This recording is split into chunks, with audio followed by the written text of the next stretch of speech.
Nosotros quisimos, Eduardo, compañeros de panel y los asistentes, pues atender lo que nos solicitaban, es hablar de la ruta del sector eléctrico, la ruta que al final tiene que ver con la ruta de la transición.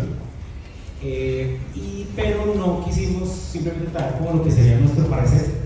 Por supuesto, nosotros tenemos nuestra propia visión como transmisores que somos de forma directa, al igual que Intercolombia, Luis Alejandro, pero creo que todos saben que nosotros pues, también tenemos participación en el resto de la cadena de energía y no solamente es electricidad, sino gas natural.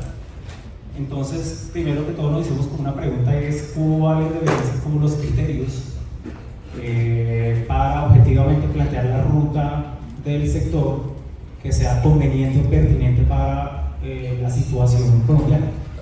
Porque la transición energética, la ruta del sector eléctrico es muy distinta en Europa, China, Estados Unidos, es muy distinta en América Latina y eso tiene particularidades en Colombia.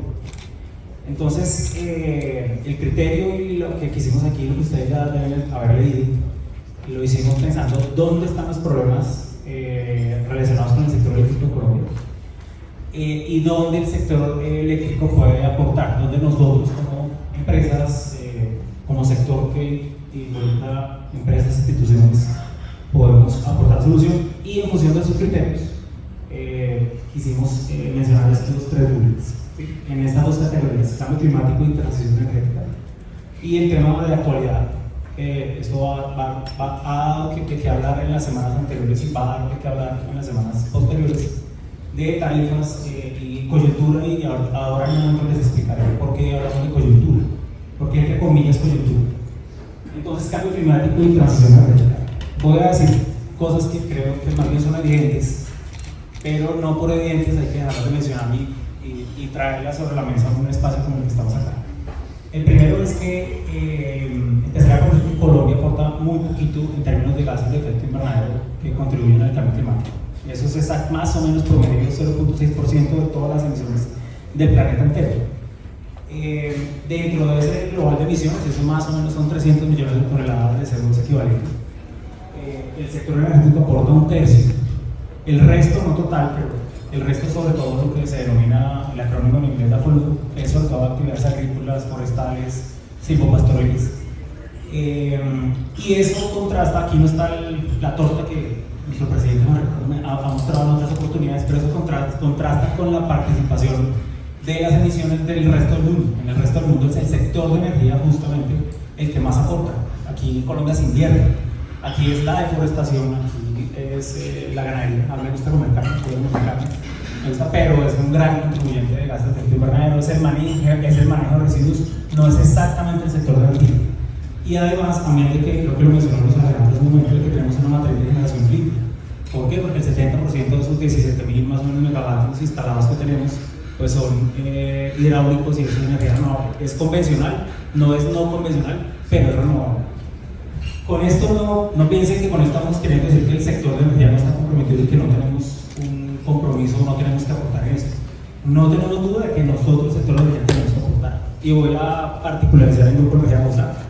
TGI, que es la transportadora de gas, tiene un compromiso, aporta gas de efecto invernadero porque tenemos acciones políticas, tenemos un plan que tenemos la ambición y el compromiso de reducirlas a cero en un corto plazo.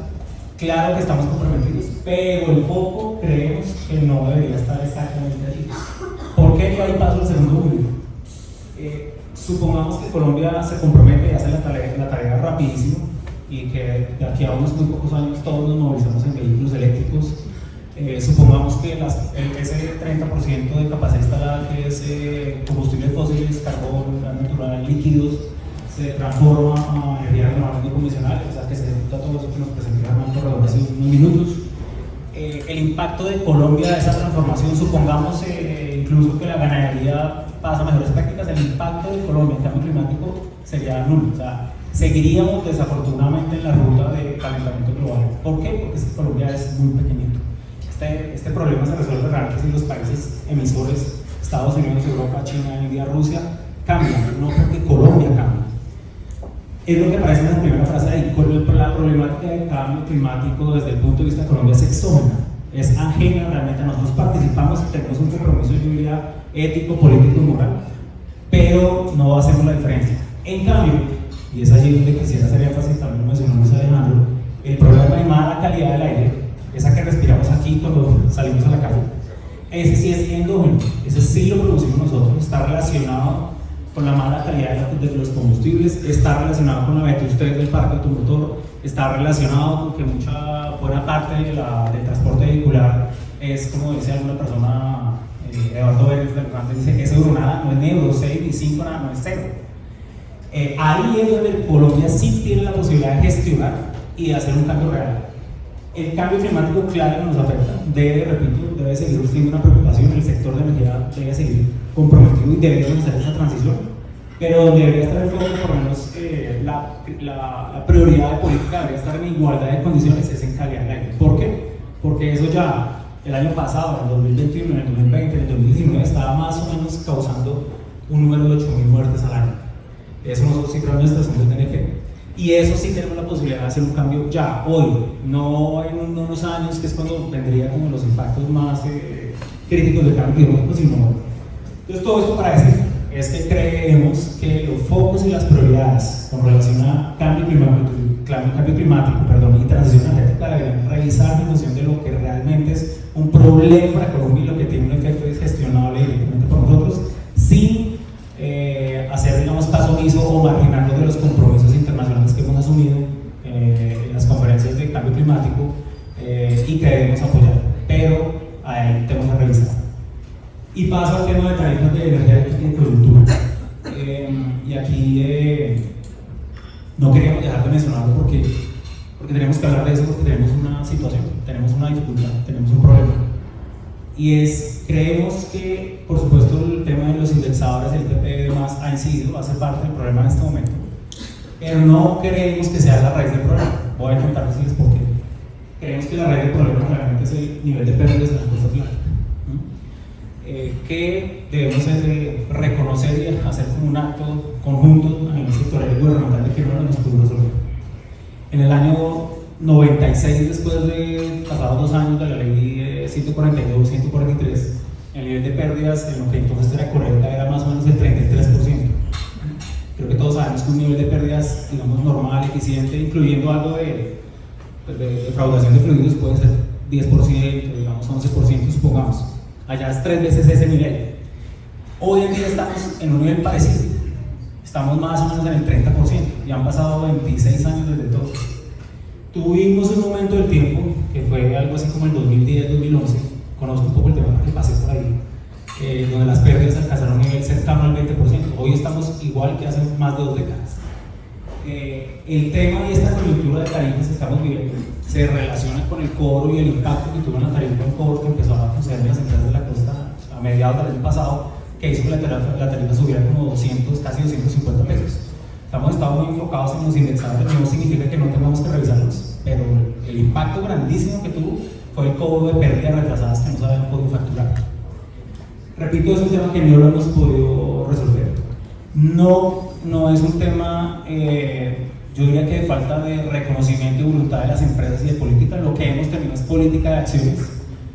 Si uno hace un recuento, por allá han pasado más o menos 8 o 9 empresas, desde los texanos, Electricidad de Caracas, Unión Fenosa, la Natural Fenosa, el Estado colombiano que ha tenido que intervenir en tomar posición de las empresas. Ahora tenemos APM, AIRE, tal vez se me quedan otras más. Hemos tenido fondos de todo tipo, FAER, PRONI, hasta FADI ha tenido asignación de recursos para la costa atlántica.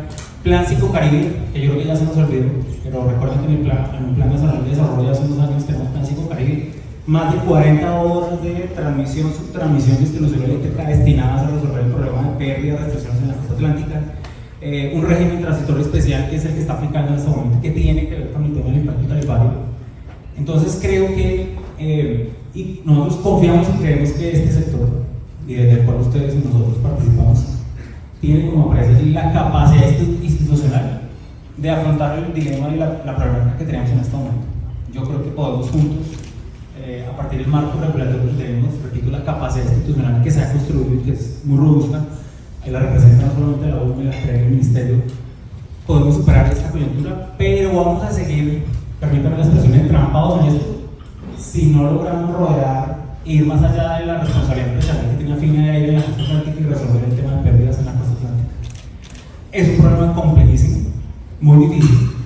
Pero el llamado y la invitación es que no perdamos de vista ese tema, que no nos quedemos en una discusión de si IPP o IPP, sino que tengamos claro que hay un tema de pérdidas difícil, complejo, que debería involucrar a los entes territoriales. Entendemos, digamos, que ellos estén preocupados por los alcaldes, gobernadores, tengan preocupación por las tarifas, pero hay que vincular a las personas del territorio, hay que tener unos diálogos que no son fáciles, y solo de esa manera podremos evitar que no sigamos otras 2 décadas con ese nivel de pérdidas y volviendo a tener que pensar en cosas y en temas que son difíciles y que no deberían existir, porque la situación de la costa atlántica es muy distinta a la de la mayoría de las regiones del país. Debemos, digamos, lograr que la costa atlántica tenga unos niveles cercanos para ellos que converjan desde el punto de vista de desempeño del sector eléctrico a lo que tenemos en el resto del país. Era eso que queríamos